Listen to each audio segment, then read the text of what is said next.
মানুষ করে দিও খোদা।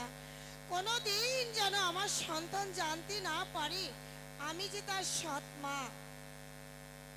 মা, মা গো, আমাকে কিছু খেতে দাও মা, আমার যে ভীষণই খিদে পেয়েছে। খোদারে জ্বালা যে আমি আরই সহ্য করতে পারছি না মা। তুই এসেছিস বাবা, হ্যাঁ মা। আমি তোর জন্য অনেক চিন্তা করছি। আচ্ছা কেন মা? বেশ, তোর যখন ক্ষুধা পেয়েছে তাহলে আমি তোকে খেতে দেব। তুই এত দেরি করলি কেন?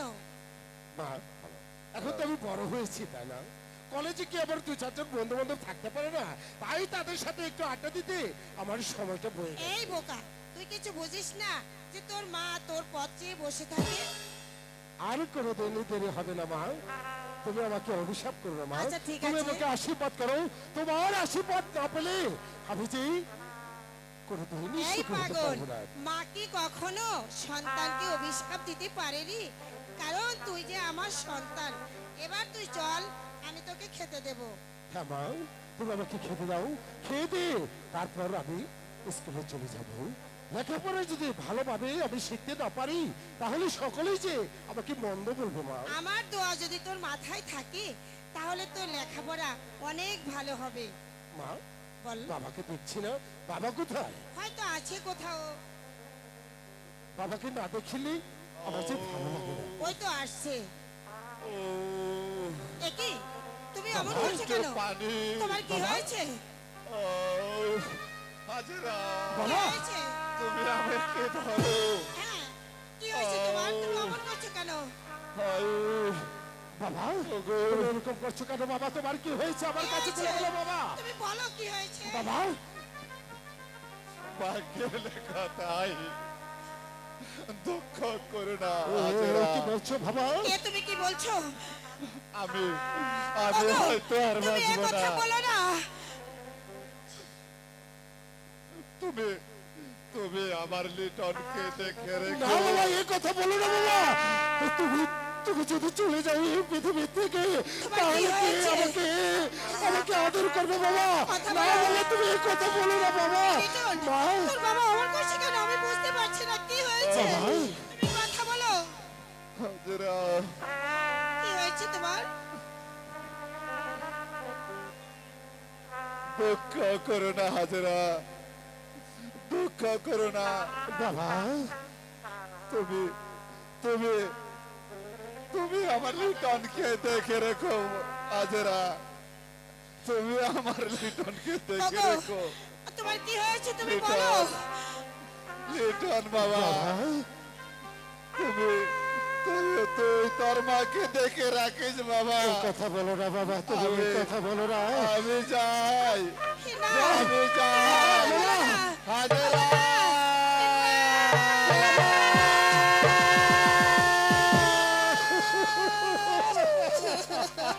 আমার পোষা পাখি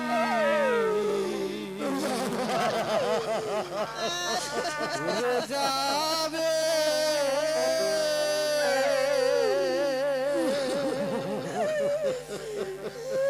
প্রাণ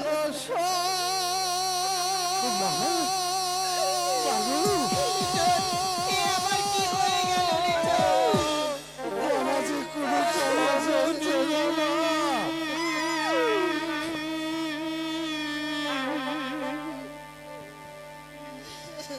একদিন ভাবি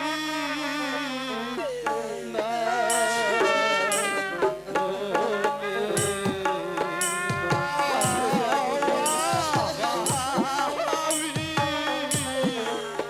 ওগো, কথা বলো, কি হয়েছে তোমার? কথা বলো।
সেটা আমি কোনোদিনও ভাবিনি মা। এবং এই পৃথিবীর বুকে আমার তো আর কেউ রইল না মা। না আমি না, লিটন। আমি কাকে বাবা বলে তুই ডাকবো? এভাবে বলিস না, বলো বাবা। না, আমি কাকে বাবা বলে আমি ডাকবো? আছি বাবা, বাবু আমি আছি। আমার বাবা, বাবা গো, একটিবার, শুধু একটিবার তুমি আমাকে বলো, ওরে লিটন, তুমি খেয়ে স্কুলে চলে যাও। আমি শুধু তোমার মুখ থেকে একটি কথা শুনতে চাই বাবা। বাবাকে বলো, বাবা, বাবাকে বলো না, আমাকে একটিবারে ডাক দিতে বলো না মা। তুমি হাজার হয়ে গেছো, বাবাকে কেন বলছো না? একটিবার, শুধু একটিবারের জন্য আমাকে ডাকতে বলো না। বাবা কথা না বললে আমি পাগল হয়ে যাবো। তোর বাবা আর কোনোদিন ডাকবে না রে বাবা। এই লিটন নাম ধরে তোর বাবা আর কোনোদিন ডাকবে না, কোনোদিন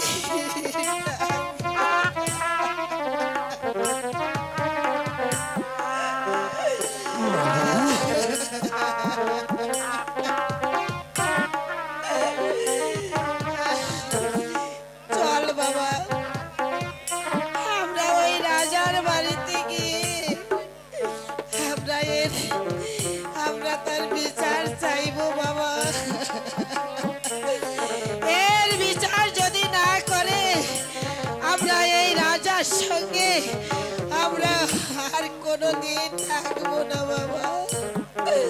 হয়তো কে যেন এদিকে আসছে।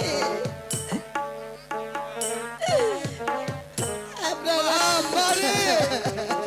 রাজবাড়িতে যেয়ে কোনো বিচারই পাবি না মা। কি বলছো বাবা?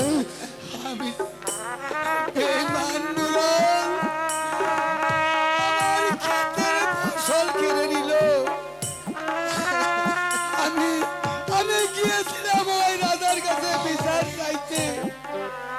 সে বিচারের বিনিময়ে শুধু পেয়েছি চাবুকের আঘাত, চাবুকের আঘাত।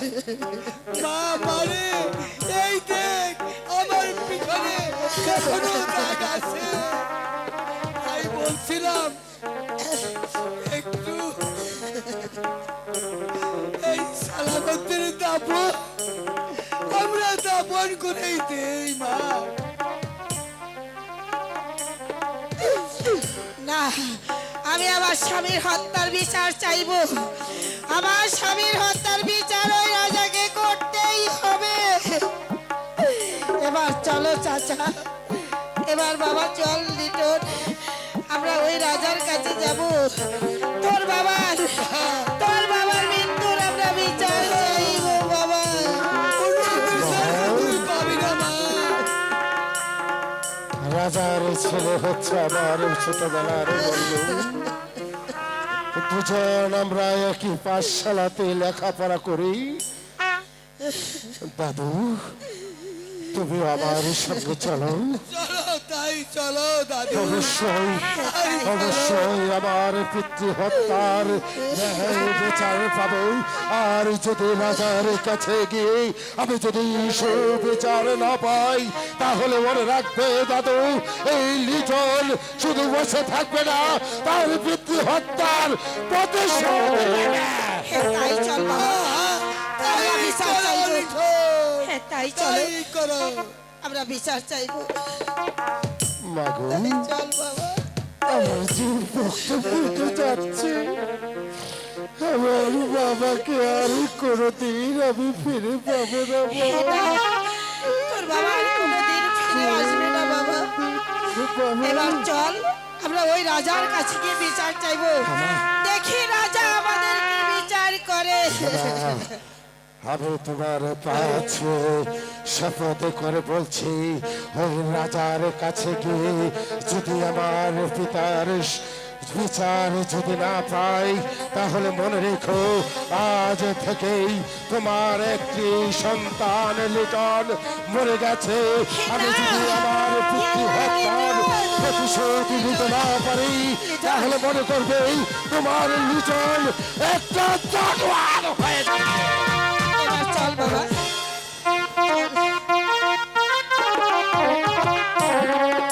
অন্যায় সহ্য করব না, অন্যার বিরুদ্ধে রুখে দাঁড়াবো। রাজকুমার হয়ে পাবো প্রাসাদে ঠাই। বাবা ও সৎ মায়ের কথা মতো আমার চিনহের ভাই বিজয়কে ওই পণ্ডিত মুসর বাড়িতে পাঠিয়ে দিল। হাই রে পিতা পুত্র, মা বললে বাপ হয় তালই।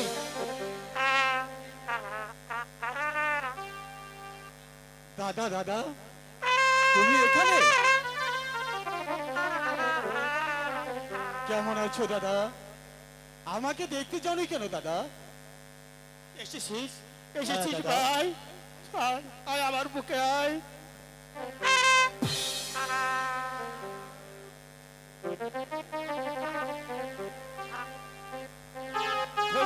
তুই কেমন ছিলি ভাই?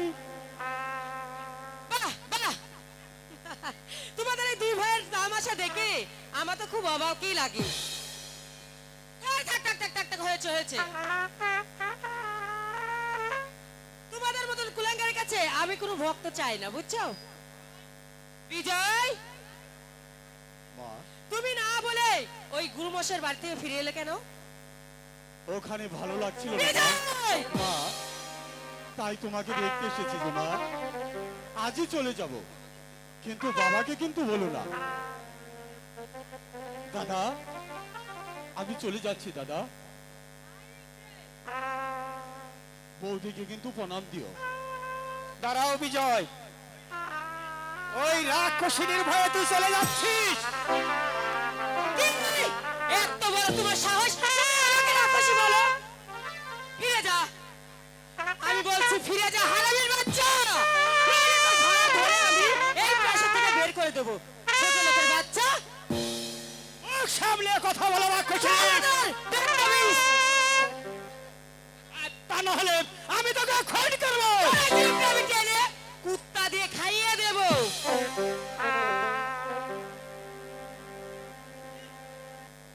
কি তোর এত বড় স্পর্ধা, তুই আমার কে জিভ টেনে ছেড়ে দিবি? দাঁড়া, আজও কাশ মহারাজ, মহারাজ এলেই আমি তোর বিরুদ্ধে সবকিছু খুলে বলবো। মহারাজ, মহারাজ, কোথায় আপনি? দাদা, কাজটা কি ভালো হলো? সৎ মা হলো যে আমাদের মা।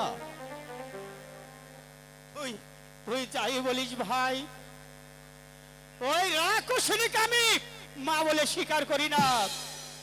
তাকে আমি হত্যা করব, তা না হলে আমার প্রাণের শান্তি নেই। চুপ করো দাদা, ওই তো কল্পনা দাসী হারছে।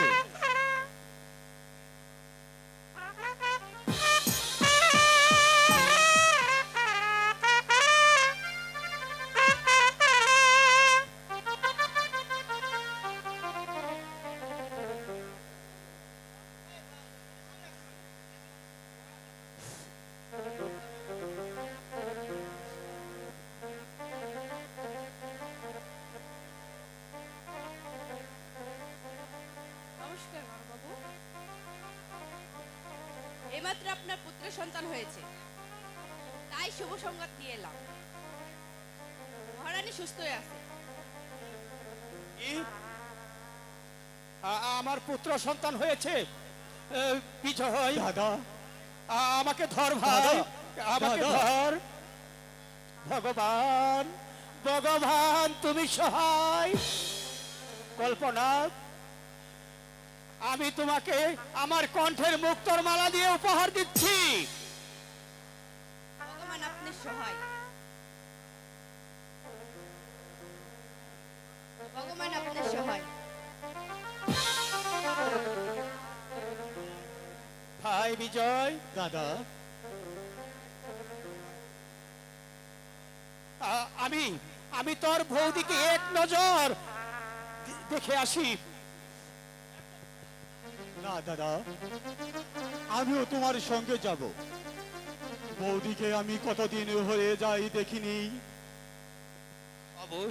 অবশ্য সে ভাই, জানিস তো ঘরে আমাদের সৎমা তখন হয়তো পিতার নিকট কত কিছু বানিয়ে বলেছে। তুই তুই পণ্ডিত মুশর বাড়িতে চলে যা ভাই, আমি সময় মতো তোকে দেখে আসব। এখন এখন তুই যা ভাই। যেতে পারি এক শর্তে। বলো দাদা, তুমি রাখবে? তোর তোর কথায় আমি মরতেও পারি। বল বল কি তোর শর্ত? নবগত শিশু ভাতিজার নাম হবে অনিল কুমার। বলো বলো দাদা, তুমি রাজি? বাহ, বাহ, চমৎকার নাম। তোর বৌদি শুনলেও খুব খুশি হবে। এবার চল, তোকে এগিয়ে দিয়ে আসি। তাই চলো দাদা। তবে তবে যাওয়ার সময় বলে যাচ্ছি, সৎমার সঙ্গে কিন্তু ঝগড়া করো না, তাহলে হয়তো বাবা খুবই রেগে যাবে। দেখো না, আমরা আছি না মরেছি, তার কোনো খোঁজ খবর নাইনি দাদা। নাইবা করলো খোঁজ খবর? তোর তোর দাদা তো আছে। দাদা, তবে তবে তুই এত চিন্তা করিস কেন? চল, তোকে আমি এগিয়ে দিয়ে আসি। তাই চল ভাই, চলো দাদা, চল। তাই চলো।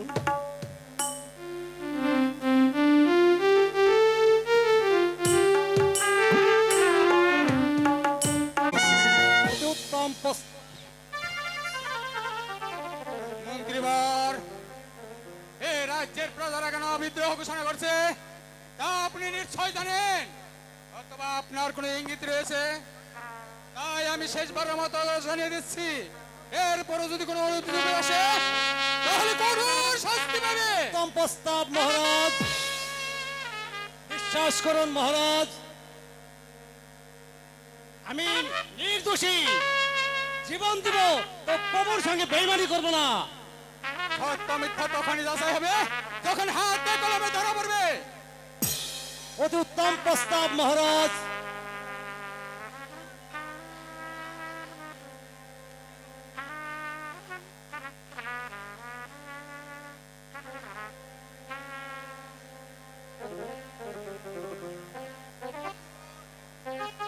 এবার যে কে জানো এদিকে আসছে, তবে কি দোষ সংবাদ?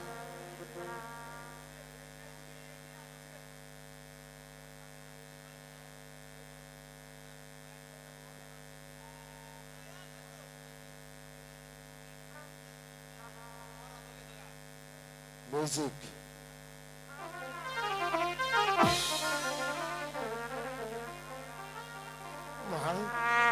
মাগো, ওই তো রাজ দরবার দেখা যাচ্ছে। ওখানে কি আমাদের পিতৃ হত্যার প্রতিশোধ চাইবো, আমরা বিচার চাইবো মা। তাই চল লিটন, চলো মা, ওই রাজার কাছে যাই বিচার চাইবো। তাই চলো দেখি মা। রাজা আমাদের কি বিচার করে। আমাদের পিতৃ হত্যার বিচার চাইবো রাজার কাছে গিয়ে। চলো মা। মহারাজ, মহারাজ, আমি আপনার দরবারে এসেছি আমার স্বামী হত্যার বিচার চাইবার। আপনি বিচার কে করুন। তোমার স্বামীকে হত্যা করেছে আর কে তার সাক্ষী?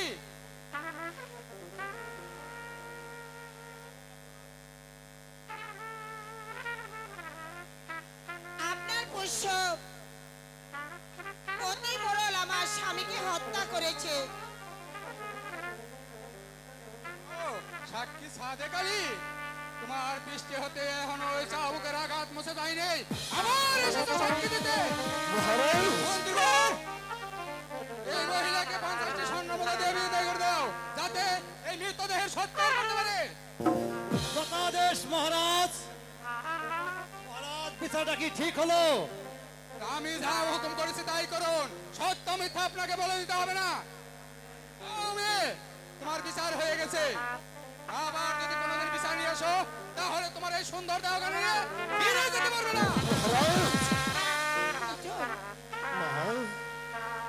আপনার বিচার,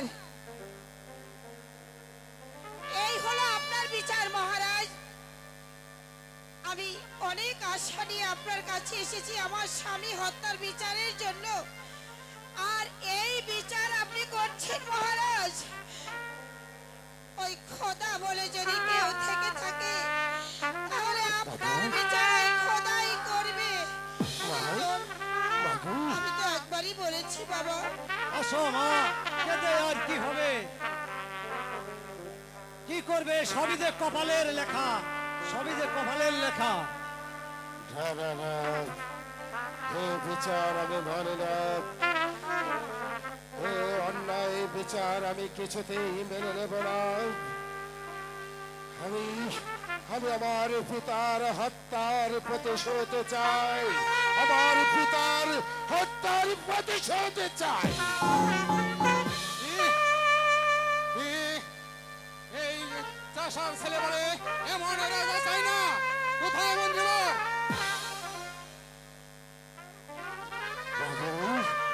এসেছিলাম আমরা রাজার নিকট পুত্র হত্যার প্রতিশোধ নিতে, কিন্তু আমাদের পিতার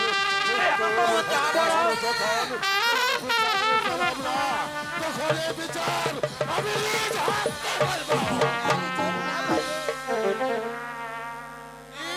প্রহরী বন্ধ করো ওই ছোকরাটাকে।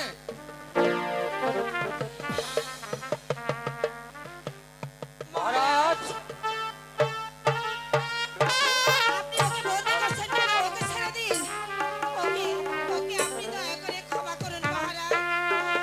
আমার লিটন কোনো অপরাধ করেনি, ওকে আপনি ক্ষমা করুন। আমি চাই না আপনার হত্যার বিচার।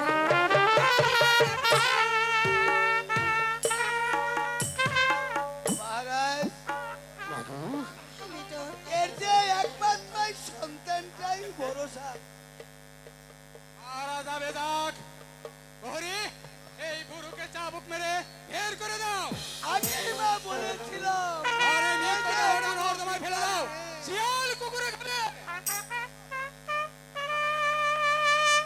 আমার পিতার দেহ তোমার ওই নাদোষ নদোষ দেহখানি যদি আমার ওই পিতৃ হত্যার বিচার যখন পেলাম না, তখন ওই নাদোষ নদোষ দেহটা আমি শ্রীকাল কবর দিয়ে খাবো। কথা মনে রাখবেন। হ্যালো হ্যালো, আমার স্বামীকে আমি হারিয়েছি, পুত্রকেও আমার ছিনিয়ে নিয়ে যাচ্ছে, আর আমার প্রতি কুনজর দিচ্ছে। তবে ওই মরলকে আমি কিছুতেই ছাড়বো না। মরার আগে আমি ওকে মারতে চাই। আমি মরার আগে আমি ওই মরলকে আমি মারতে চাই।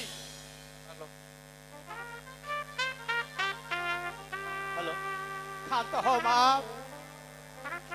তোমার স্বামী হত্যাকারী নৈরাশপুরের কদুমরাল। আমি তার বিচার করব।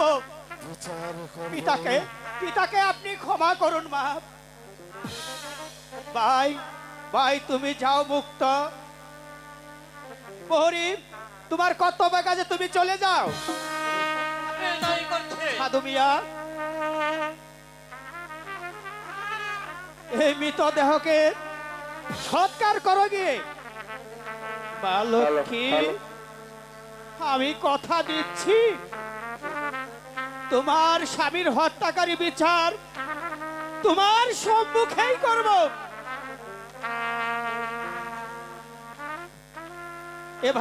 এবার বাড়ি যাও।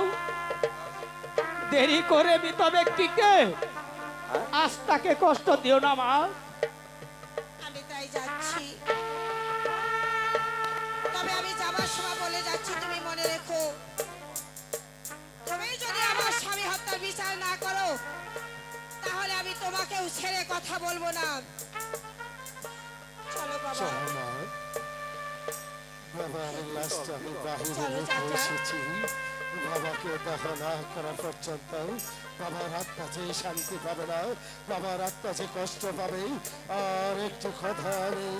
সবার উদ্দেশ্যে বলে যাচ্ছি, যদি আমার পিতার সত্যিকারের খুনের বিচার যদি না পাই, তাহলে মনে রাখবে আমি কাউকে ছাড়বো না। আমরা ফিরে যাই। চলো দাদু, তাই চলো। আমার পিতাকে যতক্ষণ পর্যন্ত আমি দাহ করতে না পারবো, ততক্ষণ পর্যন্ত আমার পিতার আত্মা শান্তি পাবে না। তবে কর্মচারীদের উদ্দেশ্যে একটা কথা বলে যাচ্ছি, শান্ত আছি, শান্ত থাকতে দিয়ে যদি আমার পিতার হত্যার প্রতিশোধ আমি লিটন না পাই, তাহলে মনে রাখবে তোমাদের প্রতিটি ঘরে আমি আগুনে জ্বালিয়ে দেব। খুশি হব। মন্ত্রীবর, আজ ওই নরেশপুরের কথা বলে খবর পাঠান, সে যেন ওই রমণীর দম্পটা ভেঙে দেয়, আর ওই খুদে শুক্রবার কল্লা যেন কেটে রাজ দরবার বাড়ি দেয়। পিতা মহারাজ, আপনি এত নিষ্ঠুর, এই বিচারকের আসনে বসে নাইকে অন্যায় আর অন্যায়কে নাই বলে চালিয়েছেন। ওই ঈশ্বরের বিচারে কি জবাব দিবেন?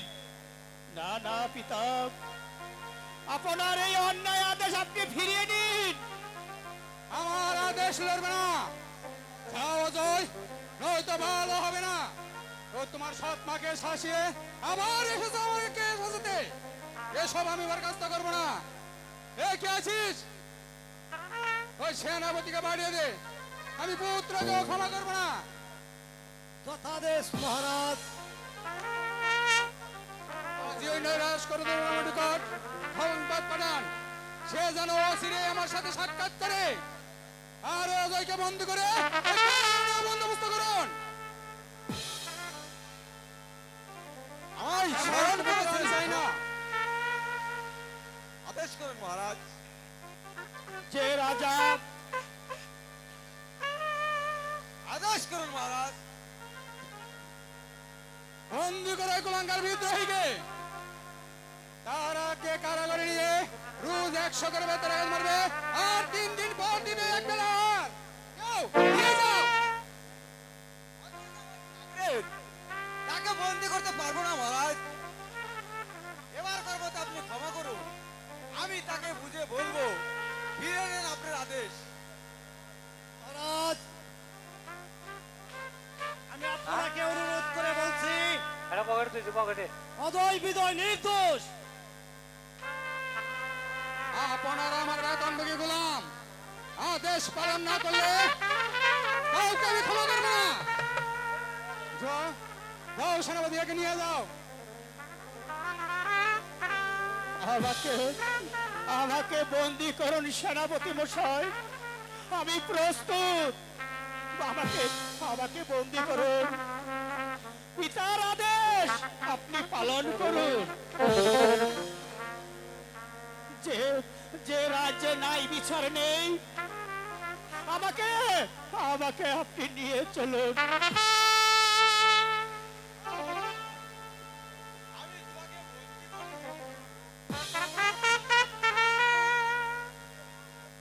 আমি যে হুকুমের গোলাম, আজ হয়তো আমিও মহারাজের মতো অত্যাচারী হয়ে গেলাম। তা না হলে যে আমার চাকরি থাকবে না। এসো এসো অজয় কুমার।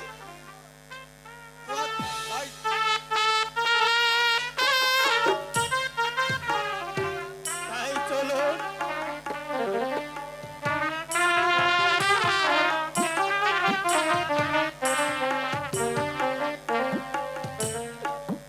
চলি পিতা, আপনি সুখে থাকুন। তবে যাবার আগে আমি বলে যাচ্ছি, আমার স্ত্রী ভাইয়ের প্রতি যদি কোনো অবিচার হয়, আমি কাউকে ক্ষমা করব না। ভেঙে ফেললে হলো কপাট, মানব না পিতা পুত্র, হত্যা করবো শিয়াল কুকুরের মতো। হুঁশিয়ার, খবরদার হয়ে যান। না নইলে মৃত্যু যে আপনার সত্য এই কারণে তো পিতা হয়ে পুত্রকে ঘটাতে পারে রে মন্ত্রীবর আজই আপনি এই দেশবাসীকে জানিয়ে দিন আগামী মাসের মধ্যে যেন 10টি করে স্বর্ণ মুদ্রা এর তাকে শুলে সরিয়ে হত্যা করো আদেশ মহারাজ পান্তাই বুঝে এবার যাবে হ্যাঁ তা না হলে কেউ কি কখনো আপন ছেলেকে কারাগারে পাঠাতে পারে হ্যাঁ আগে তো রাজা এমন ছিল না সবকিছুর চাবিকাঠি হলো ওই দ্বিতীয় রানী আল্লাহ, তুমি আমাকে রক্ষা করো রক্ষা চাকুরি তো চাই না আমার জীবনটাই ভিক্ষা দাও জীবনটাই ভিক্ষা দাও জীবনটাই ভিক্ষা দাও।